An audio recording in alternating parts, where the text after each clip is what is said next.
இதுதாங்க திருப்பூரோட நவீன பார், அதாவது தமிழ்நாட்டோட நவீன பார். அந்த நவீனம் எப்படின்னு பார்த்தீங்கன்னா, இங்கே ஒரு பெரியவர் படுத்திருக்காரு பாருங்க.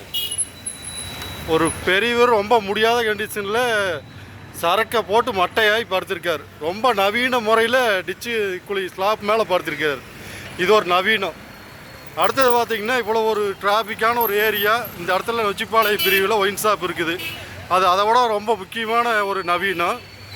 இன்னொரு 10 அடி தள்ளி வந்தோம்னா ஒரு மகளிர் ஒருத்தங்க வயசான ஒரு அம்மா, அவங்களும் தள்ளாடி குடிச்சிட்டு முடியாமல் படுத்திருக்காங்க. இங்கே பாருங்கள், மெயினான ரோடு கூட நாய்.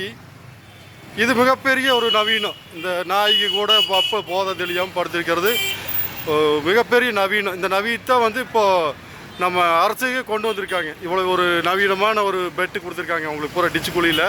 கூட பாதுகாப்புக்கு 2 நாய். இங்கேயே போலீஸ் வருவாங்க, சிக்னலில் நிற்பாங்க, ஏன்னு கூட கேட்க மாட்டாங்க. இவ்வளோ ஒரு ரஷ்ஷான நாள் இன்றைக்கி, சனிக்கிழமைங்க. இன்றைக்கி 7/2/2026 தேதி.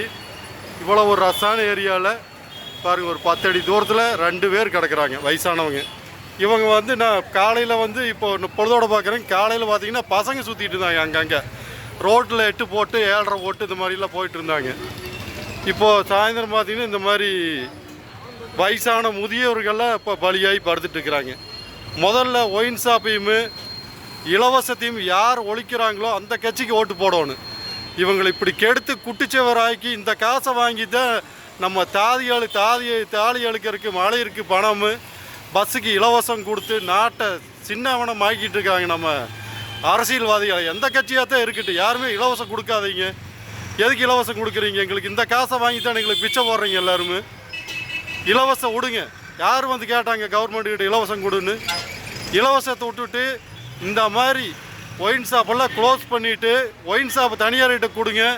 ஆஸ்பத்திரியெல்லாம் கவர்மெண்ட் எடுங்க.